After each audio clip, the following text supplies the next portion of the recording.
had 630 hours of flight time. That is very low for a co-pilot of an A320. U.S. pilots flying similar airplanes would likely have 3 times as many hours. German authorities say while he was alone in the cockpit of Flight 9525, the co-pilot reprogrammed the autopilot to crash, to take the plane from 38,000 feet to 96 feet. The plane hit the mountains at 6,000. And the control the co-pilot activated requires several different turns and could not be programmed accidentally. When the cockpit door is locked, there is a keypad that would allow a pilot to get in using an emergency number.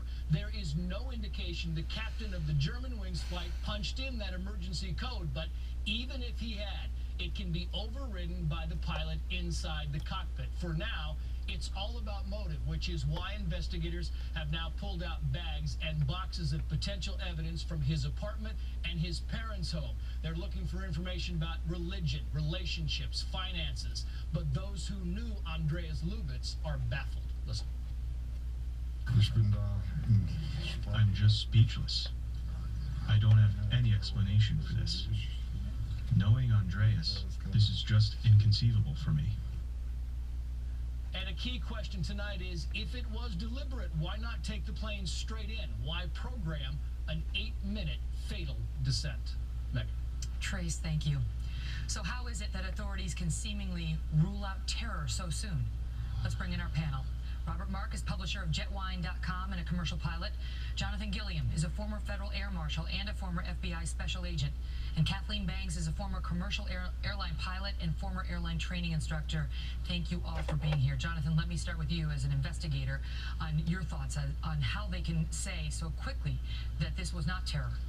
Well, I don't think they can. I think it's important, Megan, to look at who's saying that. You have a prosecutor and also different people that are associated with the airlines that are saying that. The important thing here is that the investigators that are doing the investigating on the ground do not consider it absolutely not the possibility. They have to stay focused as they continue to investigate this. They're not offering, you know, they say, we know his nationality, we don't know his religion, but we don't think it's relevant. They're not even offering it up. You know, how important do you think that information is, Robert? Well, I think it's important to keep one other thing in mind, just touching on that topic a minute ago, is that this may not be terrorism in the sense that we've come to understand it from people in the Arabian Peninsula, but this could certainly be domestic terrorism. And, you know, really, that's what we're going to have to figure out. Well, there's no question that it was mass murder, according to the authorities. I mean, that's what we're looking for here. Is what we're wondering is whether this is some act of terror in the sense that we've come to know it. And it is interesting that they've ruled it out so quickly. But let me ask you, Kathleen, is there any way they're wrong about this being an intentional act? Because what I hear as the evidence is he locked the pilot out of the cockpit. They could hear him breathing, and he sounded like he was breathing normally and was ignoring all attempts to contact him from air traffic control. Right. And it looks like he made deliberate acts from the time the pilot was locked out to fly the plane down to 100 feet. Yeah, I mean, of course, what is shocking in this tragedy is that they've come out so soon, you know, within just a few days, and decided where the blame lies. Now, I agree, it's really looking bad for this co-pilot. I mean, it really is. But I would like to see this investigation also try to stretch their imagination and think what other conceivable things could have perhaps happened. Because we still don't know for sure, like you mentioned. Did that captain actually put the key code in? Did he actually key in the right code? We don't know that. Is there conceivably a scenario that this co-pilot could have had an epileptic seizure? How does that explain the programming he did of the plane while it was going down, Jonathan? Right. I don't think that's possible. The pilots of that same aircraft that I've talked to said that, and I was a surprise to even myself, that while the plane is on autopilot, they can make the adjustments to where that plane changes altitude, and if you put it to in a certain way, that plane will fly itself directly into the ground. The fact that happened just tells us, and also the fact that he overrode the door lock mechanism tells us that he had an intention. Right, and what do you make of the door situation, Robert, on this? Because those doors were reinforced after 9/11. Is there any way, I mean, as the passengers understood, although it was at the last minute, that this jet was going down, and must have seen their pilot banging on the cockpit door trying to get in as alarms were going off, was there any way they could have rushed it, pushed it in? Not that I can imagine. I mean, if they'd had the opportunity for some sort of a fire axe or something, they might have potentially broken through, but those doors are there and put together that way for a reason, so people can't get in. We just never assumed that they'd also be keeping the good guys out. One thing they don't do in Europe and on Lufthansa is psychological testing, Kathleen. Is that a mistake? Right. Well, I don't necessarily think so, because, you know, what test would it be? And, you know, how could all these different countries agree on what test we would use? I think what's really important is that in most carriers, people know who the weak link is. People know that person that doesn't really fit the bell curve of being a pilot. They do? There's not a company you can go to where there aren't pilots that sit around and don't talk about the one or two pilots that they wish the airline would get rid of. Everybody knows who they are. That's not good. I know. This guy was only there for a year and a half, and he only had 600 hours stretched out since like 2009, so doubtful that too many people in the airline actually knew him that well. But what we really have to be is self-reporting, and I don't know that psychological testing is going to do anything, but I do think that generally there has to be more of an emphasis when people see something or they think someone might be suffering from depression or some kind of contained rage that they do something. But remember, pilots excel at compartmentalization. That's why they become pilots. They're very good at overcoming their emotion. Yep. And so sometimes that can be very, very hard to detect. I do want to tell the audience that the rules over here are different than they are over in Europe. We're going to talk about that next as I stand the panel by, because one of the big concerns tonight is, could what happened in Europe actually happen here with an American jetliner? And our panel will be back with that part of the story. Plus, as folks look at, you know, the fact that Bo Bergdahl is now being charged, and we have these 3 of the 5 Taliban commanders trying to return to terror, they're asking this question: was it worth it? Last night, the administration defended the deal to trade 5 Taliban terrorists for a man now accused of desertion by our army. Up next, the soldiers that Bo Bergdahl left behind get their chance to weigh in an extraordinary Cali-file follow-up. And then a Middle East meltdown as Saudi Arabia starts bombing forces loyal to Iran. And when the media questions the White House about what appears to be a crisis, one reporter called the response astounding. Ambassador John Bolton is here to sort it out. The president said it's a success. He was wrong, right? Just say, what can you say? He's wrong, and we're trying to fix it. We're trying to figure it out. It just seems like we keep going around and around that it's still a model when it's not, right?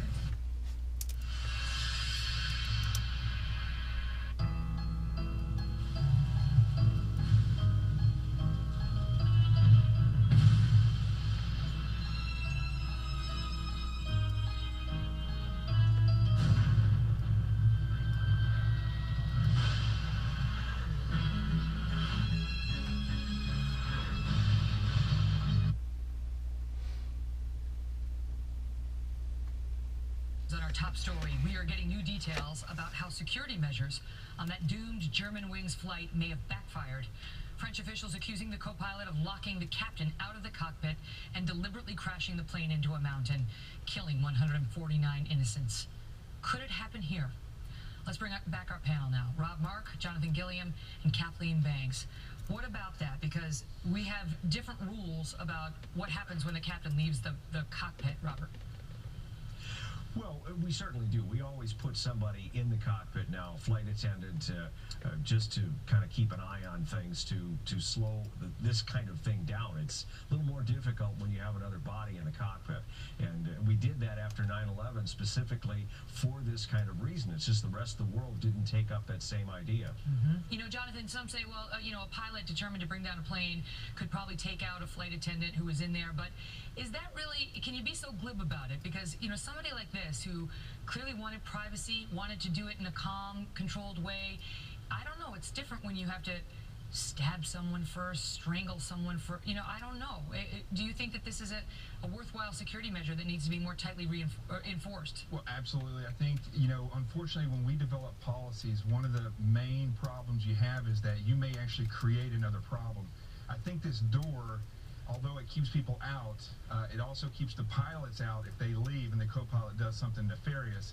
And I think they need to come up with either like a 2-person passcode where if something's going on, the pilot enters a passcode and a flight attendant enters a passcode. That way they can override it and get in. But one thing I just want to say before we went to the break, I understand that pilots don't, really feel good about these psychological screenings, but unless they're better than detecting a mass murder than a psychologist, they should really start to forward think these things, because attackers will always figure out ways around policy. What about it, Kathleen? Because you think about the fact that this pilot in this case had 150 lives in his hands, 149 plus his own. Right. But you look at a New York City bus and you've got dozens of people. Right. I mean, if we start doing psychological testing for every public servant who has people's lives in his hands or hers, we're going to have to test a lot of people. Right. Well, the airlines used to do psychological testing as part of their screening, and of course, in the older days, a lot of the pilots came out of military, which also did their own screening. So I'm not against it. It's just it's going to take a lot of agreement on what test would be used, and then not only would it be used for screening to hire, but once a pilot's been there, for 2 years, 5 years, 15 years, who's going to have access to these? Will these records follow him? And the other thing, Kathleen, is how often are you going to do it? Because they said this pilot last fall, according to those who knew him last fall, right, was happy and seemed fine, and yet something clearly happened to him psychologically. Right, and Megan, if I go ahead. Go ahead, Kathleen. If it's true that break that he took had something to do with depression, that's going to be very, very interesting, because suicide is not just depression; it's really rage turned inward. And what he did was a very spiteful act of rage. If this turns out to be true, that he perpetrated this tragedy, so that's going to be very, very interesting to find out if there's any records on that, any notes that could be accessible to the courts. Go ahead, Robert.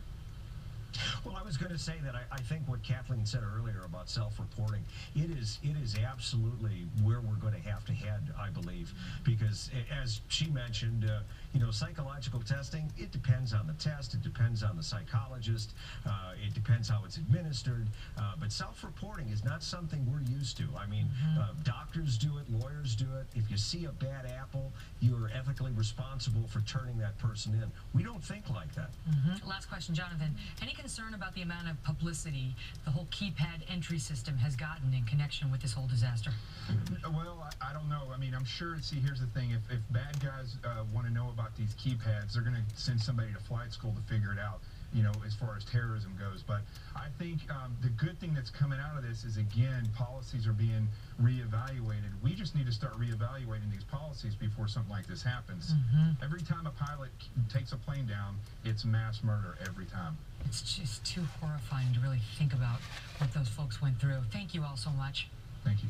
You're welcome, Megan. Well, we're also getting reports tonight that Saudi Arabia is considering invading the country of Yemen. We've already seen military action in order to fight forces loyal to Iran. Remember, this is one of those countries that the president was touting as a success and the model of anti-terrorism. This is like one country that we're working with in Iraq, that's working against us, and yet, what? Basically, it's a hot mess, but the administration is denying it. Ambassador Bolton explains that next. Plus, coming up, Mike Rinder was once the spokesman for the Church of Scientology, the man in charge of making sure everyone kept the, quote, faith. But now he is making explosive claims in a dramatic new documentary set to air on HBO this Sunday, and he is here tonight. Someone had told me there's this cult, and they'll make anything possible in your life. I was deeply convinced that we were going to save the world. It was a transcendent experience. You feel euphoric. Everything you do for endless trillions of years depends on what you do with and in Scientology.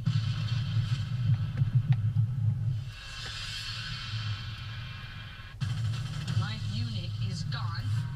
My friends are gone. But I will come home to my daughter and my husband. American Odyssey premieres Sunday, April 5th on NBC. Do you have stuff to clean this mess of a break room? Paper towels, sprays, wipes, sponges. And these floors? Disinfectant cleaner, mops, and wet floor signs. How long does it take to reheat cod? We also have air fresheners. Make on budget happen, make cleaning up happen. Staples, make more happen. Just stay calm and move as quietly as possible. No sudden movements.